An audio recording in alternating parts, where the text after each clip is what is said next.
আগামী জুন থেকে মহার্ঘ ভাতা পাবেন সরকারি চাকরিজীবীরা। এজন্য নতুন বাজেটে বিশেষ বরাদ্দ থাকবে বলে জানালেন অর্থ উপদেষ্টা ডক্টর সালেউদ্দিন আহমেদ। দুপুরে সচিবালয়ের ক্রয় সংক্রান্ত উপদেষ্টা কমিটির বৈঠক শেষে তিনি জানান, কত শতাংশ মহার্ঘ ভাতা দেওয়া হবে তা এখনও চূড়ান্ত হয়নি। তবে অর্থ মন্ত্রণালয় সূত্র বলছে 10 থেকে 15% মহার্ঘ ভাতা দেওয়া হতে পারে। এ সময় এনবিআর কর্মকর্তাদের কলম বিরতি নিয়েও কথা বলেন অর্থ উপদেষ্টা।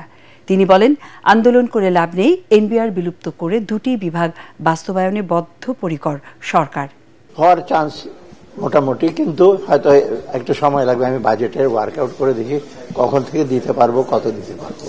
না, দ্বিধা হওয়ার কোনো কারণ নেই, আমরা কনসিডার করব। একদিন কারাভোগের পর জামিনে মুক্তি পেলেন আলোচিত অভিনেত্রী নুসরাত ফারিয়া। আদালত থেকে জামিননামা গাজীপুরের কাশিমপুর কেন্দ্রীয় কারাগারে পৌঁছলে বিকেল 3:30টার দিকে তাকে ছেড়ে দেওয়া হয়। এ সময় তার আইনজীবী সহ পরিবারের সদস্যরা উপস্থিত ছিলেন। এর আগে সকালে ভাটারা থানার হত্যা চেষ্টা মামলায় জামিন পান নুসরাত ফারিয়া। জামিন আবেদনের শুনানি শেষে 5,000 টাকা মুচলেকায় তা মঞ্জুর করেন ঢাকার চিফ মেট্রোপলিটন ম্যাজিস্ট্রেট আদালতের বিচারক মুস্তাফিজুর রহমান। বিজ্ঞ আদালতে আয়ুষা আজকে প্রতিবেদন দাখিল করেছেন এবং প্রতিবেদন দাখিলের সাপেক্ষে আমরা জামিন শুনানি করেছি। বিজ্ঞ আদালত সন্তুষ্ট হয়ে 5,000 টাকা বন্ডে জামিন মঞ্জুর করেছেন। আমরা আশা করেছি যে ন্যায় বিচার প্রতিষ্ঠিত হয়েছে এবং আইনের শাসন প্রতিষ্ঠিত হয়েছে। আওয়ামী লীগের দোসর আমলা ও প্রশাসনের 95 জনের তালিকা প্রকাশ করেছে জুলাই ঐক্য। এর মধ্যে 44 জন আমলা এবং 51 জন গুলি চালানোর নির্দেশদাতা ম্যাজিস্ট্রেটের নাম রয়েছে। সকালে জাতীয় প্রেস ক্লাবে আয়োজিত সংবাদ সম্মেলনে এই তালিকা প্রকাশ করা হয়। এ সময় জুলাই বিপ্লবে শহীদদের পরিবারের সদস্যরা অভিযোগ করেন, মামলা তুলে নিতে তাদের হুমকি দেয়া হচ্ছে। বিচারহীনতায় অন্তর্বর্তী সরকারের উপর অনাস্থা জানিয়ে তারা বলেন, এখনও বিভাজন তৈরির ষড়যন্ত্র চলছে।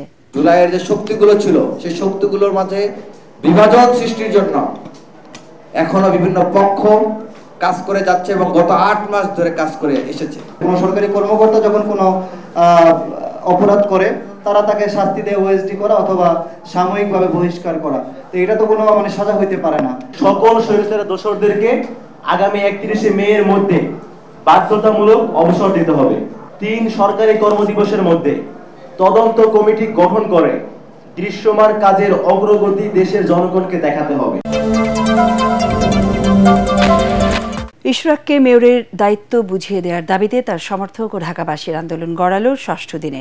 সকাল থেকে কাফনের কাপড় মাথায় বেঁধে নগর ভবনের সামনে অবস্থান কর্মসূচি পালন করছেন তারা। ইশরাককে অবিলম্বে মেয়রের দায়িত্ব বুঝিয়ে দিতে নানা স্লোগান দিচ্ছেন বিক্ষুব্ধ সমর্থকরা।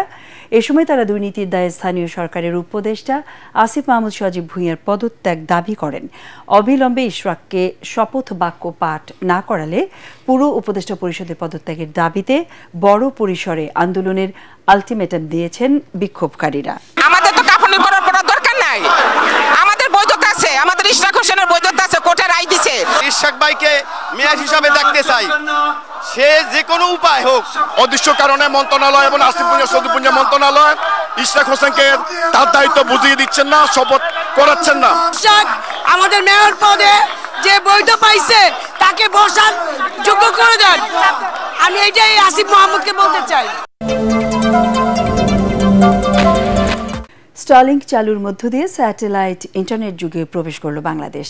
রাজধানী ফরেন সার্ভিস একাডেমিতে সংবাদ সম্মেলনে প্রধান উপদেষ্টার বিশেষ সহকারী ফয়েজ আহমেদ তৈয়ব জানান, স্টারলিংকের প্রতিটি কানেকশনের জন্য বাংলাদেশ সরকার $1 করে পাবে।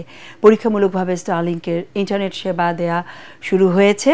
পূর্ণাঙ্গভাবে কাজ শুরু করতে আরও 80 দিন সময় লাগবে বলেও জানান তিনি। স্টারলিংকের মাধ্যমে আনলিমিটেড ডেটা সুবিধা পাবেন গ্রাহকরা।